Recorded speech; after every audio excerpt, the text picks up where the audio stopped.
Given that the order of the universe is one of opposition in all things, as Lehi termed it, all conscious beings must be aware of this opposition. The consciousness and the light of Christ, as we pointed out earlier, give this awareness.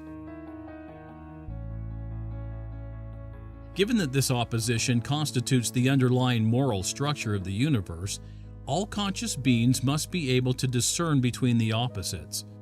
This ability would be conscious. Of course, these opposites must be able to attract the interest of a conscious being, just as the electrical or gravitational force do in physical terms. Lehi called this enticement.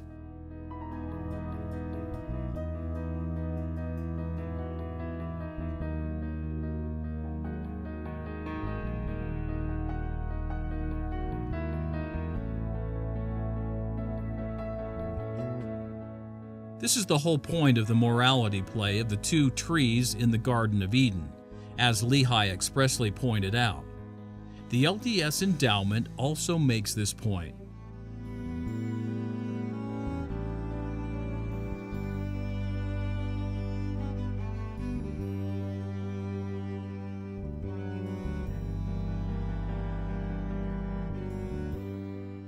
Whereas consciousness seeks after order and the purposeful, the light of Christ gives the discernment of the opposites of good and evil.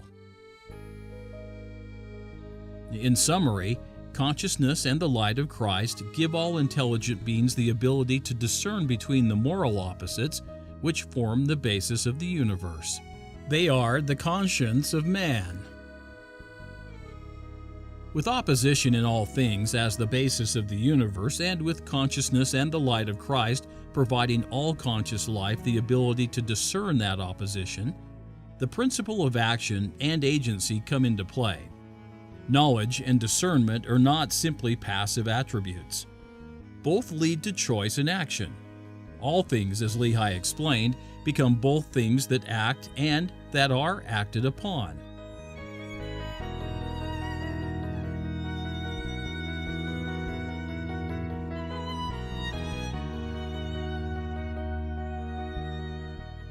The ability to act is a direct result of the opposition.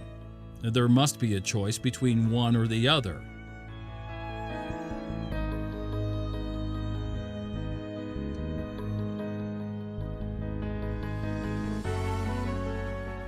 The light of Christ, as we learned, is independent and can act for itself. This ability to act according to one's conscience is called the agency of man.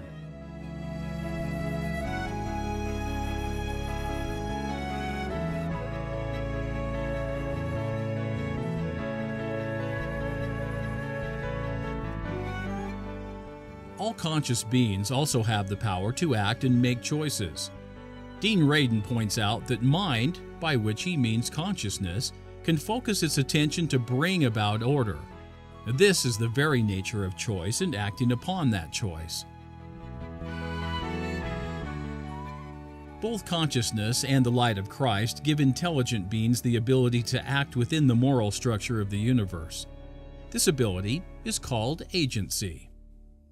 And we must point out that not all intelligent beings elect to choose the good or the purposeful. This was the case with the planet Miraz. Still, if the vast preponderance of intelligent life in the universe did not choose the good or order, the universe could not function. It would devolve into chaos.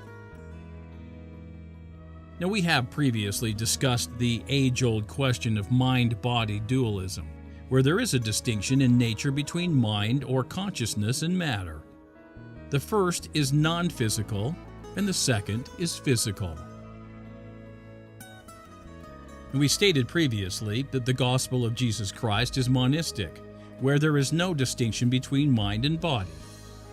We used Joseph Smith's instructions in section 131 to back up this claim. Joseph declared to the saints that there is no such thing as immateriality.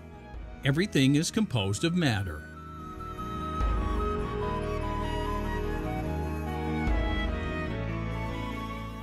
This means that there is no mind-body duality.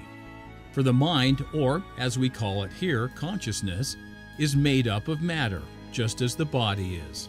It is simply more refined matter.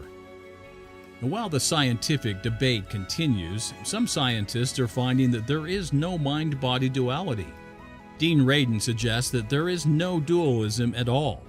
Mind and matter are a single phenomenon. The illusion of dualism is an artifact of language, not physical reality.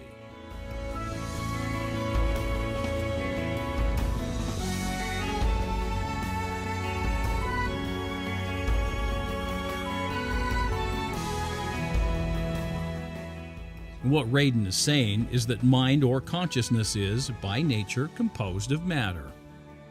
This leads us to the important conclusion that consciousness and the light of Christ are composed of matter. It is matter that is more refined or pure than what we can see with our physical eyes, or, for that matter, scientific instruments.